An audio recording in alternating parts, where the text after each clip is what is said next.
I've been doing this for a while. I started out online making these silly videos and basically just trying to kind of get a platform in order for me to really start doing my music and really pursuing it. And so I just dropped my EP and I'm now starting to perform and I'm really just excited, and I feel like I've finally grown into who I need to be sound-wise, and so I'm just kind of owning it. Rocking Chairs tells the story of finding love when you're young. It's like, okay, you know, everyone's dream is to grow old with somebody. You know, you want the rocking chairs on the porch and you want the sunsets, but how do you maintain that and get to that point of growing old with somebody without messing it up when you're young, you know? So it tells like what you go through when you're young and you're in love and you think you found the one, but you want to make it to being in rocking chairs and old, but it's gonna be those bumps in the journey.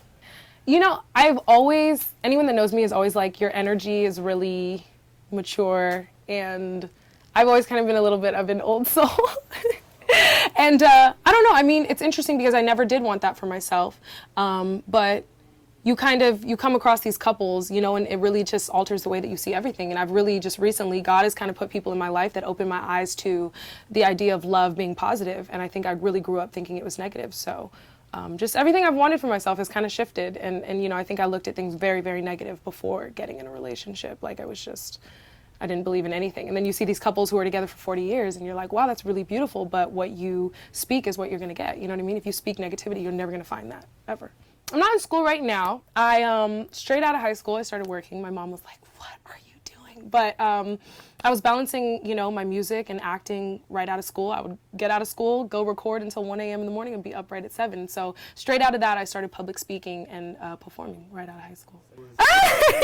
Something like that. No, I mean, I got spanked, don't get me wrong, but it's a different balance. I mean, my dad was a comedian when I was little and my mom was a therapist, so it was like I'd either be laughing or talking about my feelings, but I mean, the schools that I went to were pretty cutthroat, to where I learned, you know, my mom was like, it doesn't mean you're acting white if you're articulate, and you're gonna be articulate, and I think it's important, especially as a black girl, to know how to handle yourself. Of course, like personal experiences in my own relationship, but I think I'm just really disappointed in how this generation feels about love. Like the fact that it's cool to have a side chick and a side whatever, but everyone really craves love but is afraid to say it, you know? And I think we are like raised to believe that it's difficult to be good to someone, that like cheating is inevitable and like you're always gonna have a bad relationship. That just is what it is. And it's like, I wanted to release music that wasn't bashing men, that wasn't something negative, that wasn't like, I'll never love again and you're 21, and it's like, really, you know, you have your whole life ahead of you. I just wanted people to hear something positive and to be like, wow, that's really something to, you know, aspire towards, and really to crave a different type of love versus having two side chicks and getting away with it. I grew up listening to a lot of dance hall. Hey, Jamaican, you know what I'm saying? So I love, you know, Egyptian, Jacure. I listened to a lot of jazz, Billie Holiday, Ella Fitzgerald. My dad raised me on Bob Marley. I didn't get it at first, and then I was like, oh my God, this is brilliant. Like, but as far as modern day, Beyonce is the only one that I really am like inspired by, because I think a lot of people just don't have showmanship anymore. You know, they get on stage and you're like, ugh, you know, like you don't want to watch more of them.